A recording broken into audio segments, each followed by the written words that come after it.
बंद कर दो, क्यों बंद प्लीज कर दे? प्लीज बंद कर दीजिए। क्यों? हाँ, आप परेशानी बंद कर रहे हो या फिर ये करोड़ रुपए खाते हैं, करोड़ रुपए खाते हैं। मैं मेरा सिर्फ ये कहना है मैम, यदि मैं सुसाइड करता हूँ, कुछ भी करता हूँ, तो इसके जो जिम्मेदार होते हैं वो सारे टीम के अधिकारी होते हैं मैम। अगर हमारी नौकरी सभी भाइयों की बहाल नहीं होती है तो हम अपनी आत्महत्या करने के लिए रोड पर आएंगे। ईएमआई के लोन, इस बच्चे की स्कूल की फीस, इनकी सिस्टर है उसकी शादी के पैसे के लिए मैडम घर में कमाने वाला कोई व्यक्ति नहीं है, इन्होंने कहा मैं अकेला कमाने वाला हूँ, इसलिए इन्होंने एक्टिविटी करी मैडम। हमने ये बोला था कि जो आपका लेटर रिलीज़ किया है ये किस अधिकारी के संज्ञान में है और किसी अधिकारी के इस पर सिग्नेचर हैं, तो उनका कोई भी संतुष्ट जवाब नहीं मिला हमें। रिडीम्स वालों ने हमारी मौत कर रखी है एम्प्लॉय की कि इन्होंने अचानक चुनाव आचार संहिता में हमें लेटर रिलीज़ करा जो सेवा समाप्त करने का। 10 लोगों के नाम दिखा दीजिए जो अंदर जाने वाले हैं। ये लिखे हैं विकास सिंह, भूपेंद्र सिंह, सतपाल जी, वरुण जी, नरेश, सैफ अली खान, राहुल शर्मा, अशोक कुमार, अमरीश चौधरी। इनके अलावा क्या क्या बात हुई अंदर? 2 दिन का आश्वासन दिया है। 2 दिन का आश्वासन क्या कह के दिया है? ये कह के दिया है 2 दिन में आपको पॉजिटिव रिजल्ट मिल जाएगा। मंत्री जी से बात कर रहे हैं, मंत्री जी आपको 2 दिन में आपकी नौकरी वैसे की वैसे ही एज इट इज स्टार्ट कर देंगे। और आपने ये नहीं पूछा अगर 2 दिन बाद अगर नहीं किया तब क्या करेंगे? तब कुछ ना कुछ पॉजिटिव ही रिजल्ट निकालेंगे। आपको एक रिटर्न में एक लेटर देंगे। हाँ जी, हाँ जी। और जो दूसरा ईवी का प्रोजेक्ट चल रहा है ना, जैसे हरियाणा में चल रहा है या दिल्ली में कई ईवी के प्रोजेक्ट हैं हमारे, है ना, उसमें हमें ट्रांसफर किया जाएगा। ऐसा आपने अपनी सारी बात सामने रखी कि किस तरीके से पेपर पे आचार के साइन गलत थे, सब कुछ सारी बात रखी आपने सामने? सारी बातें रखी, उन्होंने अपनी सारी बातें एक्सेप्ट कर ली कि जो भी हुआ है 2 दिन में आपको पॉजिटिव रिजल्ट दे देंगे। मतलब उन्होंने अपनी गलती मानी कि एचआर के साइन जो गलत थे। नहीं, एचआर के तो साइन उन्होंने इस मैटर पे कोई डिस्कशन नहीं हुआ, लेकिन ये है कि 2 दिन का हाँ जी?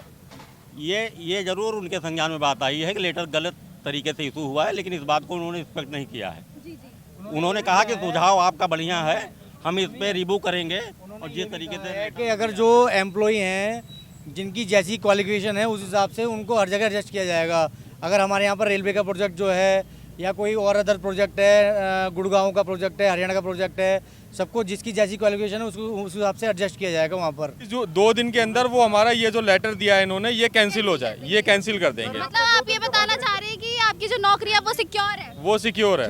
19 तक है अभी, 19 तक सिक्योर है हमारी, उसके बाद में भगवान जाने, लेकिन अभी पता नहीं है। लेकिन उन्होंने आश्वासन दिया 2-3 दिन का। 2 दिन के बाद मतलब कि आपको पता चल जाएगा कि क्या रिजल्ट है जो भी बात आ हम जो है आज मंडे, ट्यूसडे, थर्सडे को दोबारा से हम यहाँ दोबारा लोग इकट्ठा होंगे, ठीक है। उसके बाद में दोबारा हम जाएंगे बैठक करने के लिए, जवाब मांगने के लिए कि आपके पास मंडे को हम आए थे, हमारा जो है रेस्पॉन्स क्या रहा, फिर हम रिटर्न में लेंगे। उन्होंने रिटर्न के लिए आज बना किया है कि कल मंगलवार को मिनिस्टर साहब के साथ बैठक है हमारी। सकारात्मक बातें हुई हैं, और ऊपर वाले ने चाहा अच्छा रिजल्ट मिलेगा, सबके लिए प्रयास किया जा रहा है यहाँ से, और हम लोग अपने स्तर से भी प्रयास करेंगे। उनका भी यही कहना है कि आप लोग भी प्रयास करिए, क्योंकि ये सरकार लेवल की बात है, सरकार ही प्रोजेक्ट देगी तभी कुछ। और उन्होंने जो गलत तरीके से ये नोटिस दिया था उसके लिए बोला है कि दोबारा से रिव्यू करेंगे, अगर इन केस 1% ऐसा होता है तो दोबारा से हम लेटर जारी करेंगे। नहीं, लेटर इशू होता है गजटेड छुट्टी वाले दिन, जी जी। जबकि कोई कार्रवाई होती नहीं। सरकारी गवर्नमेंट कार्रवाई होती है कोई किसी तरह की, आप भी जानते हैं मैडम, होती है कोई नहीं होती। लेकिन ये ऐसे तानाशाह हो रहे हैं कि इनको एक साथ लेटर इशू कर दिया। हम कोई कहीं जा नहीं सकते, आ नहीं सकते, छुट्टी थी, अगले दिन भी छुट्टी थी, उसके अगले दिन भी छुट्टी थी, 3 दिन तक छुट्टी थी। इलेक्शन से पहले 3 दिन पहले की बात है ये। आज हम यहाँ आ गए मंडे में, इलेक्शन हो गया, सारी चीज होगी। 2 से 10 की ड्यूटी है। जब ड्यूटी के लिए ड्यूटी के लिए गए तो गए, सीधा तो बोला उन्होंने लेटर दे दिया हमें सारे। डीएम से मिलो, अपने लेटर ले लो। अपने लेटर ले लो, बात खत्म वहाँ हो जाके गई। पता चला क्या जाओ भाई अपने घर जाओ। आपने उनसे ये चीज पूछी कि नोटिस पीरियड देने के पीछे उनका कारण क्या था, कि किस कारणवश उन्होंने आपको? कारण ये बता रहे थे वो, हमने पूछा था, ये क्वेश्चन हमने पुटअप किया था उनके सामने, तो उन्होंने ये कहा था कि हमारा आरटी जब बंद हो रहा है, हमें उनसे सैलरी मिलती है, तो जब भी तो हम आपको सैलरी देंगे। लेकिन उनको ये नहीं पता कि उनके और भी विभाग चल रहे हैं, रेलवे का प्रोजेक्ट चल रहा है, ठीक है, और पार्किंग का जो विभाग है उनके पास है, लाइसेंस अथॉरिटी का विभाग उनके पास है। जब उनके एम्प्लॉय आप आरटी रोड ट्रांसपोर्ट डिपार्टमेंट में एडजस्ट कर सकते हैं तो क्या हमको एडजस्ट नहीं कर सकते? क्या हम आपके दुश्मन हैं? ये हमने उनसे पूछा, लेकिन उनका कोई भी क्लियर जवाब नहीं मिला हमें। आपने उनसे ये सवाल किया कि किसी भी व्यक्ति को जब जॉब छोड़ने के लिए जब नोटिस पीरियड दिया जाता है तो करीबन 3 महीने का समय दिया जाता है और आपको तो 1 महीने का भी नहीं दिया गया। हमने ये बोला था कि जो आपका लेटर रिलीज़ किया है ये किस अधिकारी के संज्ञान में है और किसी अधिकारी के इस पर सिग्नेचर हैं, तो उनका कोई भी संतुष्ट जवाब नहीं मिला हमें। मतलब आप कहना चाह रहे हैं कि आपके किसी भी सवाल का उन्होंने ढंग से ना ही जवाब दिया, ना ही उनके पास जवाब था इस चीज़ का? बिल्कुल, हमने ये कहा कि आप हमें रिटर्न में लिख के दीजिए कि ये इशू है हमारे, इसका आप रिप्लाई दीजिए रिटर्न में। क्या तो आपने उन्होंने आपको रिटर्न में ये चीज़ लिख के दी कि 2 दिन बाद उन्होंने जो बात कही है उस पर वो खड़े उतरेंगे या नहीं? नहीं, एक्चुअली क्या है कि हम लोगों के बीच में से हर डिपो से 2-2 लोग गए थे, एक लोग गए थे, तो हम रिप्रेजेंटेटिव बनकर गए थे, तो लोगों का हम पर विश्वास था, हमने ये वहाँ पर बात रखी थी। लेकिन उन्होंने कहा कि जब आप रिप्रेजेंटेटिव बन के प्रतिनिधि बन के आए हैं तो आपकी बात भी मानेंगे। तो हम अपने भाइयों को भी यही बता रहे हैं कि 2-3 दिन का समय देते हैं इनको और उसके बाद में थर्सडे या फ्राइडे को फिर दोबारा से हम यहाँ पर प्रोटेस्ट करेंगे। मतलब 2-3 दिन की कोई जेन्युइन बात नहीं होती है मैडम। अभी इन्होंने इससे पहले 2 डिपो में जाते हैं, जिस दिन वोट डली होती है उस दिन जाते हैं, 2-3 डिपो में जाते हैं, तो वहाँ क्या होता है, वहाँ इनसे मीटिंग करते हैं डिपो के साथ में मिलके। उसके बाद 2 दिन का टाइम मांग रहे थे हमसे, हम आज यहाँ मंडे में यहाँ आ गए। उसके बाद फिर भी इन्होंने 3 दिन का टाइम मांगा। जून में कोर्ट बंद हो जाएंगे, अगर हम कोर्ट भी जाना चाहें, हम अपनी तकलीफ दिखाना चाहें किसी के सामने, वो बंद हो जाएंगे, हम वहाँ भी नहीं जा सकते। तो इनके लिए तो पूरी सिक्योरिटी है कि ये कहीं मुझे लगता है कि जून में छुट्टियां पड़ जाएगी। ये है कि हमें हमारी जॉब चाहिए और हमें कोर्ट वोट के चक्कर ना काटने चाहिए। इससे अच्छा ये है, 100 बात की एक बात है, हम आपके द्वारा बात पहुंचाना चाहते हैं। अगर हमारी नौकरी सभी भाइयों की बहाल नहीं होती है तो हम अपनी आत्महत्या करने के लिए रोड पर आएंगे और माननीय राष्ट्रपति महोदय से अपनी आत्महत्या के लिए रिक्वेस्ट करेंगे कि हम आत्महत्या करेंगे। आत्महत्या का जिम्मेदार किसे ठहरा रहे हैं? डीम्स के अधिकारियों को। इनका मेन मकसद क्या है पता, मैं बताता हूँ आपको। इनका मेन मकसद ये है, ये टेम्पररी बेसिस पर नौकरी दे रहे हैं। अब हरियाणा में इनके प्रोजेक्ट चालू हो गए, बसें चालू हो गई, 7-8-9 डिपो चालू हो गए, वहाँ नौकरी दे रहे हैं टेम्पररी बेसिस पे। हम यहाँ थे, हमें वहाँ भेजते, हम वहाँ नौकरी करते नहीं करते अपनी, वो हमारी मर्जी थी। अब इनका क्या है कि यहाँ दे रहे हैं इनको 20,000 सैलरी, वहाँ लेंगे 15,000 सैलरी, तो 5,000 इनका बेनिफिट है कि नहीं है ये मैडम? तो इन्होंने यही सोचा, और ये करोड़ों रुपए खाते हैं, करोड़ों रुपए खाते हैं गवर्नमेंट से डिस्कशन करके, मंत्री संतरी में करोड़ों रुपए खाते हैं जब ये प्रोजेक्ट चलते हैं। आपको इस बारे में पता भी नहीं होगा कुछ भी। ये करोड़ों रुपए खा के सारी चीज़ करके हमें निकाल दिया यहाँ से, जाओ भाई अपने घर। वो तो गलती से हम सारे इकट्ठा होके आ गए यहाँ, ना तो ये भी कोई नहीं होता, ये तो लेटर लेके अपने अपने घर चले जाते।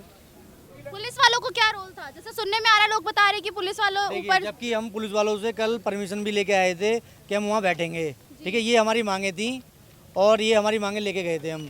आप देख सकते हैं, आप कैमरा जूम करके कि हमें थाने की स्टंप भी लगी हुई है इसके अंदर, देख सकते हैं आप। यहाँ पे स्टैम्प भी लगी हुई है, आप देख सकते हैं। क्या बात क्या हुई है अंदर पुलिस वालों से? पुलिस वालों से यहाँ पे बात हुई थी, हमने कहा था कि हमारे अफसर नीचे आएंगे, हम बात करेंगे, लेकिन उन्होंने दबाव बनाया। तो दबाव बनाने के बाद में कहते हैं कि जी हम 100 पुलिस वाले इकट्ठा कर देंगे कि ये होगा वो होगा, तो आदमी कहीं ना कहीं दबाव में आ जाता है, ठीक है। हम लोग जो है, हमारे भाइयों में से हमको लोगों को भेजा उन्होंने, तो हम ऊपर गए, हमने बोल दिया था रास्ते में कि हम वीडियो बनाएंगे ऊपर जाके या कोई रिटर्न में लिख के देंगे। तो उन्होंने, पुलिस वालों ने कहा ठीक है, लेकिन हमें नहीं पता था कि ऊपर SHO बैठा हुआ है या और कोई पुलिस वाले बैठे हुए हैं, कोई अधिकारी बैठे हुए हैं। उन्होंने कहा कि फ़ोन जमा हो जाएंगे, कि हमारी बैठक होती है, कहीं आप वीडियो नहीं बना सकते। मैंने क्यों नहीं, हमने मना करा कि हम वीडियो बनाएंगे जी और रिटर्न में भी लेके आएंगे। तो उन्होंने हमारे प्रेशर डाला, दबाव डाला कहीं ना कहीं, तो हम जो है वहाँ पर फ़ोन हमारे जमा कर लिए, और जबकि पुलिस वालों ने दबाव बनाकर हम पे फ़ोन जमा करवाया गया हम पे। उसके साथ में हेड कांस्टेबल है, सिपाही है, महिला कांस्टेबल है, दबाव बनाया।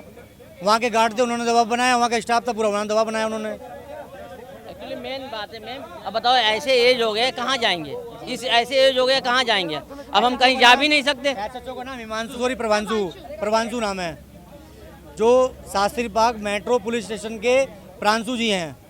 मेन बात तो ये है कि अंदर जब हम अपने डिपार्टमेंट में बात करने जा रहे हैं, अपने सीनियर अधिकारियों से बात करने के लिए जा रहे हैं, तो पुलिस वाले के अंदर क्या काम है?